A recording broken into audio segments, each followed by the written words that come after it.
దేవుని పరిశుద్ధ నామానికి స్తోత్రం కలుగును గాక. ఈ దినముకైన దేవుని వాక్యము కీర్తనల గ్రంథం 27వ అధ్యాయము 7వ వచనమును మనము చూస్తున్నాం. యెహోవా, నేను కంఠధ్వని ఎత్తి నిన్ను ప్రార్థించుచున్నప్పుడు నా మనవి ఆలకింపుము, కరుణతో నాకు ఉత్తరమిమ్ము అని రాయబడి ఉంది. అంటే మనము సాధారణంగా ఎలా ప్రార్థన చేస్తాం? ఇప్పుడు నా అనుభవం నేను చెప్తాను. నేను చాలా పెద్దగా కేక వేసి ఏం ప్రార్థన చేయను, సైలెంట్గా ప్రార్థన చేస్తాను. అంటే నా గదిలో కూర్చొని నేను మోకరించలేను, నా మోకాళ్ళను బట్టి ఆయన కూర్చొని ప్రార్థన చేస్తాను. అలా ప్రార్థన చేసినప్పుడు పెదవులు కదులుతూ ఉంటుంది. కొన్నిసార్లు ప్రార్థన చేస్తూ ఉంటాను. మోస్ట్లీ కొన్నిసార్లు వర్షిప్ చేస్తూ, ఎక్కువ దేవుణ్ణి ఆరాధిస్తూ స్తుతిస్తూ, అదే నా ప్రార్థన ఎక్కువగా ఉంటుంది.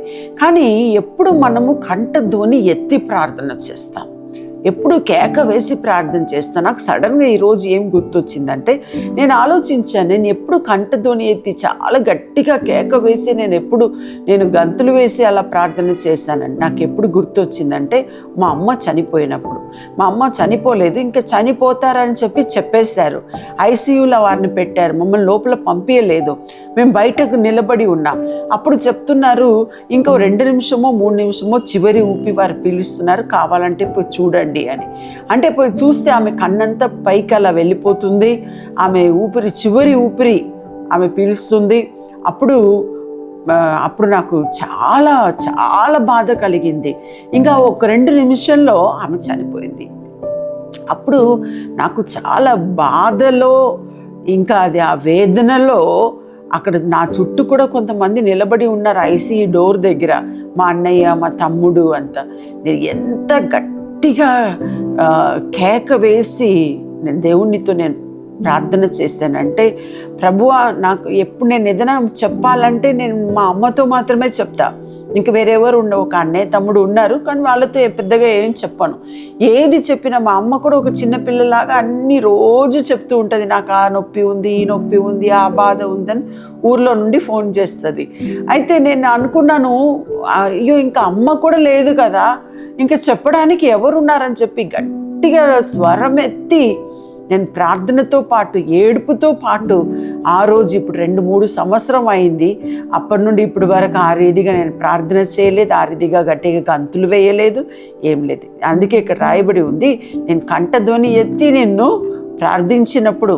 అంటే ఏ సందర్భంలో ఈ రీతిగా కీర్తనగాడు ఈ రీతిగా దావీదు ప్రార్థన చేశాడో మనకు తెలియదు, కానీ నేను చదవలేదు.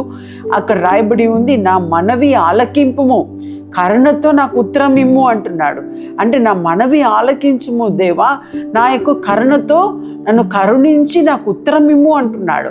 ఈరోజు ఒకవేళ మీకు కూడా ఏదైనా అవసరం ఉంటే ఆ రీతిగా ప్రార్థన చేయడానికి, అంటే కంఠధ్వని ఎత్తి ప్రార్థన చేయాలంటే మీరు చేయవచ్చు. మీరు ఇంట్లో తప్పకుండా మీరు చేయవచ్చు. కొన్ని మీటింగ్స్లో మేము చూస్తే కొంతమంది చాలా గట్టిగా ధ్వని ఎత్తి ప్రార్థన చేయడం మేము చూసి ఉన్నాం క్రూసేడ్స్లో. ఆ రీతిగా ప్రార్థన చేసేవారు ఉన్నారు. అంటే మీరు ఏ రీతిగా ప్రార్థన చేసినా, మీరు హృదయంలో ప్రార్థన చేసినా దేవునికి తెలుసు. మీరు పెదవులు కదులుతూ ఉన్నప్పుడు మనం చూస్తున్నాం, అన్న పెదవులు మాత్రం కదులుతూ ఉండేయంట. అయితే ఆమెను చూసి ఆమె మత్తుగా ఉంది అని చెప్పి ఏలి అనుకున్నాడు. ఆ రీతిగా కొందరు ఏమనుకున్నా సరే మన ప్రార్థన దేవుని సన్నిధికి తప్పకుండా చేరుతుంది. మీరు ఎలా ప్రార్థన చేసినా అది దేవుని సన్నిధికి చేరుతుంది. కొన్నిసార్లు నా భర్త నిద్రపోయిన తర్వాత నేను కూర్చొని ప్రార్థన చేస్తూ ఉంటాను. ఆయనకు డిస్టర్బ్ అవుతుందని చెప్పి పెద్దగా ధ్వని ఎత్తి ప్రార్థన చేయను. నిదానంగా నా మనసులో చేస్తాను. నా చేతిలో, నా ముఖంలో, నా పెదవుల్లో అంతా కూడా దేవుని అభిషేకం అలా నింపబడ్డం నేను చూడగలుగుతాను. So God's presence is available. మనలో దేవుని ఆత్మ ఉన్నప్పుడు మీరు దేవునితో ఈజీగా మీరు కనెక్ట్ అవ్వగలుగుతారు. ఆ రీతిగా మీరు కూడా దేవుని ఆత్మతో నింపబడినప్పుడు మీ ప్రార్థన చాలా ఈజీ అవుతుంది. మీరు నోరు తెరిచి ప్రార్థన చేయంగానే మీ యొక్క ప్రార్థన దేవుని సన్నిధికి చేరుతుంది. తప్పకుండా మీ ప్రార్థన దేవుడు అంగీకరిస్తాడని నేను నమ్ముతున్నాను.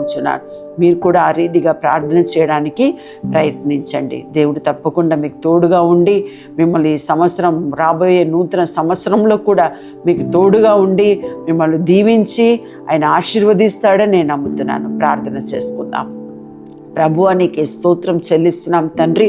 ఈ సమయంలో ప్రత్యేకంగా ప్రభువా ఎవరెవరి ఆశతో ప్రభువా నీ వైపు చూసి ప్రభువా ఒకవేళ కంఠధ్వని ఎత్తి ప్రార్థిస్తున్నారా, లేకపోతే ప్రభువా వారి నిదానంగా వారి మనసులో ఆలకించి ప్రార్థిస్తున్నారో అవన్నిటినీ ఆలకించి కరుణించే దేవుడై మీరు ఉన్నారని ప్రభువా ఈరోజు మేము ధ్యానించినాం. ప్రభు ఆ రీతిగా తండ్రి ఎవరెవరిని వైపు చూసి ఆ రీతిగా ప్రార్థిస్తున్నారో తండ్రి వారి యొక్క ధ్వనిని మీరు విని ప్రభువా వారి జీవితంలో వారు మొరపెడుతున్న ఆ యొక్క మొరను ఆలకించి వారి యొక్క ప్రార్థనలను మీరు అంగీకరించమని నేను ప్రార్థిస్తున్నాను తండ్రి. ప్రత్యేకంగా మీ చేతికి వారిని అప్పగిస్తున్నాను ప్రభువా.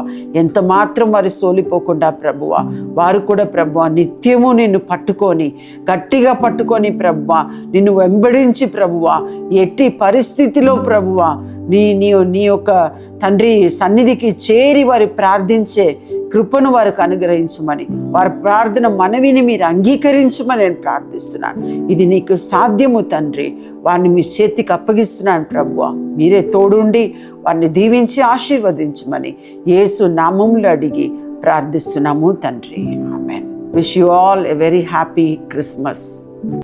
ఈ ప్రోగ్రాం మీకు ఆశీర్వాదకరంగా ఉన్నదని మేము నమ్ముతున్నాం.